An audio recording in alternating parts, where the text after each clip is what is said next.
দীর্ঘ ৮ বছর ধরে বন্ধ থাকার পর স্বাধীনতা দিবসের দিন শনিবার ফের আরামবাগ পাণ্ডুগ্রাম রোডে শুরু হলো বাস পরিষেবা।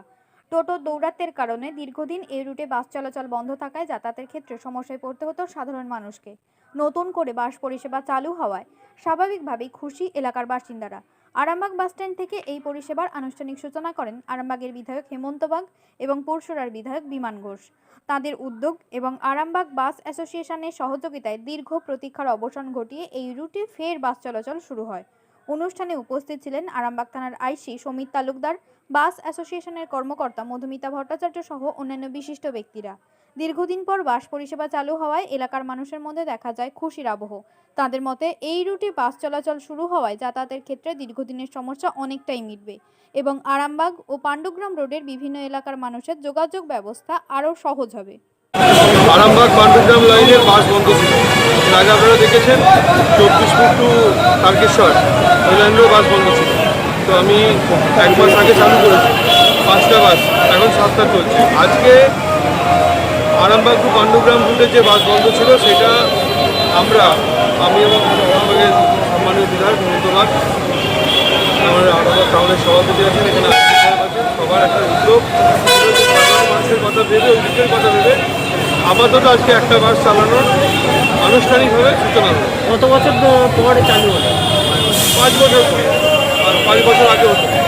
তো আগামী দিনে এই রুটের বাস আরও বাড়বে। আজকে একটা দিয়ে শুরু। আপনারা জানেন যে গত কয়েক বছর ধরে, প্রায় গত 5 বছর ধরে আরামবাগ টু পাণ্ডুগ্রামের যে বাস, সেই বাস চলাচল বন্ধ ছিল। গত কয়েকদিন আগে আপনারা দেখেছেন যে মাধবপুর অঞ্চলের যে কানপুরে আমার বিধায়ক সেবা কেন্দ্রের আমি বসেছিলাম, তখন মাধবপুর অঞ্চলের আশপাশের বহু মানুষ দরখাস্ত করে লিখিত আকারে আমার বিধায়ক সেবা কেন্দ্রে দিয়েছিলেন। তাদের দাবি ছিল একটাই, যে আরামবাগ থেকে পাণ্ডুগ্রামের বাস আবার নতুন করে চালু করতে হবে।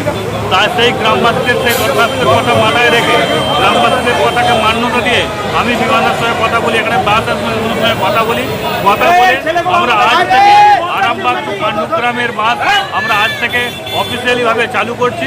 আজকে একটা বাস দিয়ে চালু করা হচ্ছে, উদ্বোধন করা হচ্ছে। আগামী কয়েকদিনের মধ্যে এই রুটে আবার বাসের সংখ্যা আমরা খুব তাড়াতাড়ি বাড়িয়ে দেবো। টোটোর বিরুদ্ধে কি ব্যবস্থা নেবেন? শুনুন, টোটোর বিরুদ্ধে ব্যবস্থা বলতে টোটো তো বন্ধ করতে তো আমরা পারিনি, কারণ সবাই রুজি রুটির জন্যে ব্যবসা করছে বা গাড়ি চালাচ্ছে। আর চিন্তা ভাবনা করতে হবে যাতে লাগাম ছাড়া টোটো ভাড়া যাতে না হয়, সেটাও দেখতে হবে। ওই রুটে যাতে বাস চলাচলের ফলে কোনো টোটো যাত্রী এবং সাধারণ মানুষের যাতে কোনো সমস্যা না হয়, সেটাও আমাদের দেখতে হবে।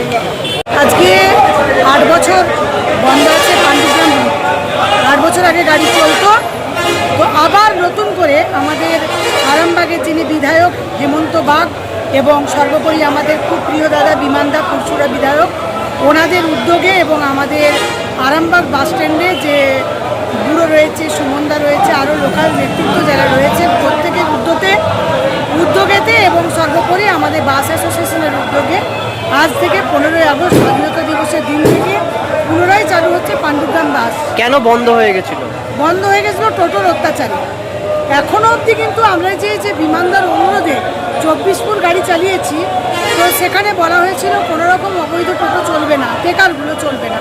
কিন্তু এখনও সেখানে কিছু অবৈধ টেকার চলছে, যার লিস্ট আমরা আমাদের এমএলএ বা বিমানদের হাতে তুলে দেব এবং টোটোর প্রতি কঠোর ব্যবস্থা গ্রহণ করার জন্য আমরা আবেদন জানাবো।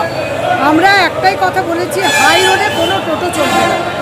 শাখা রুট যেগুলো আছে সেখানে টোটো চলুক, কিন্তু যেখানে আমরা বাস পরিষেবা দিতে পারবো সেই জায়গায় টোটো চালা চলবে না।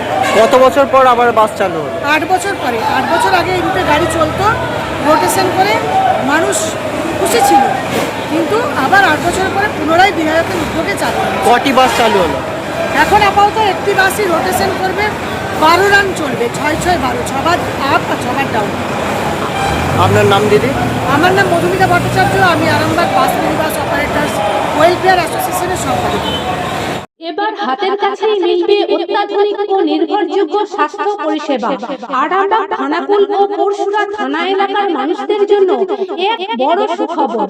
খানাকুলের সেকেন্দারপুরে গড়ে উঠেছে একটি আধুনিক ও সুসজ্জিত nursing home, lifeline health care. Director Sanjay Palu. এই নার্সিং হোমে রয়েছে 24 ঘন্টা রোগী দেখানোর ও ভর্তি করার সুব্যবস্থা। সঙ্গে রয়েছে বিনামূল্যে অ্যাম্বুলেন্স পরিষেবা। অভিজ্ঞ পরিষেবা ও যত্নশীল ব্যবস্থাপনায় আপনার সুস্থতার নির্ভরযোগ্য ঠিকানা লাইফলাইন হেলথ কেয়ার। যোগাযোগ 9735481158 7432984404। নিউনুর সোফা সেন্টার। এখানে সমস্ত রকম সোফা পাইকারি ও রিটেলে বিক্রয় করা হয়।